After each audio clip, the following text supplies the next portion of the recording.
Hello again, my name is Gabe Zolna. I just read an article on Zolna Report. This is the 18th of March 2018. Note, threat against Trump made by John Brennan, and Samantha Power must be investigated. Well, it's got to be more than investigated. They need to be arrested, for Christ's sake. You don't threaten the President of the United States. Two ominous tweets, one written by former CIA Director John Brennan, the other by former United Nations Ambassador Samantha Powers, openly threaten the sitting president, President Trump. This must be investigated. No, they gotta be incarcerated. Screw this investigated. Both of these tweets raise enormous questions, not only about what is meant by these threats, but what kind of inside information these former Obama officials might be receiving from unauthorized sources.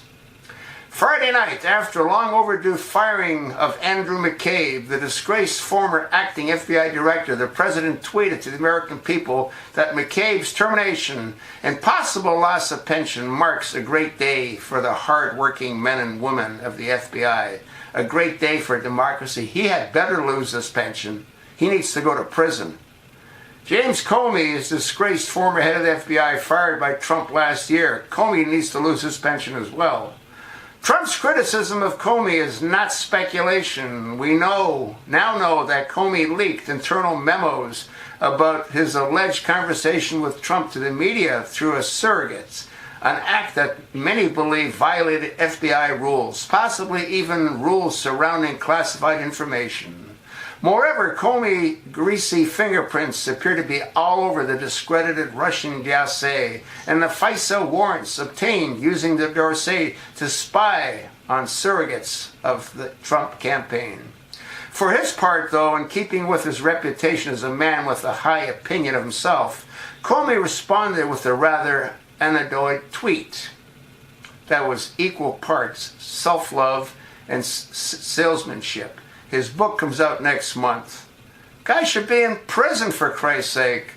Mr. President, the American people will hear my story very soon, and they can judge for themselves who is honorable and who is not.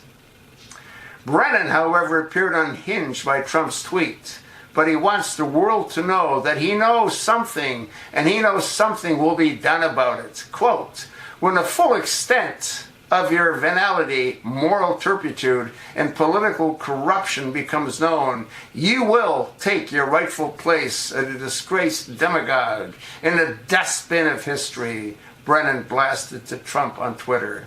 You may scapegoat Andy McCabe, but you will not destroy America. America will triumph over you.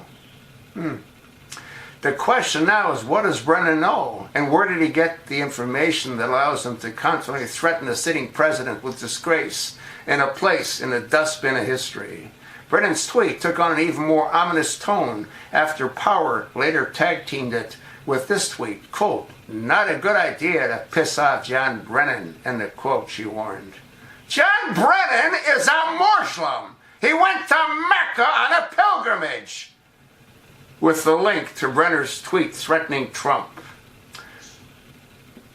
Again, Brennan is the former head of the CIA, a man with incalculable residual power through various contacts, not just within the bureaucratic deep state, but within the wide world of international spycraft. Power, who is at the center of an ongoing investigation looking into the unprecedented unmasking of American citizens that possibly included Trump campaign surrogates, obviously believes that Brennan being pissed off at Trump means things will now happen, that Trump will pay a price, that Brennan will come out on top. This is a very ominous, unquestionably a threat, and also makes one wonder if Brennan and Powers are receiving unauthorized information, possibly from Robert Mueller's special counsel office. Even the mainstream media, firmly in Mueller's corner in their desire to destroy Trump, have repeatedly reported things that could only have come via leaks from the special counsel office. The very idea that Brennan and Power, two former cabinet-level officials in the Obama administration, are publicly hurling not-so-vile threats at a sitting American president is not only beyond the pale, but must be taken seriously.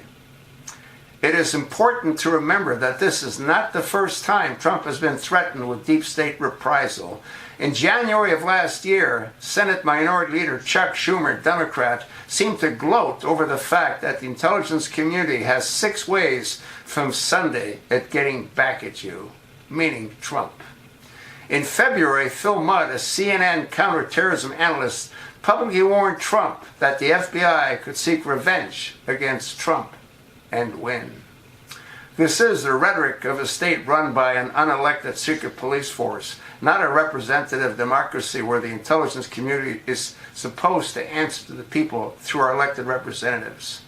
Only a new special counsel can look into these threats. The Secret Service might also want to get itself involved.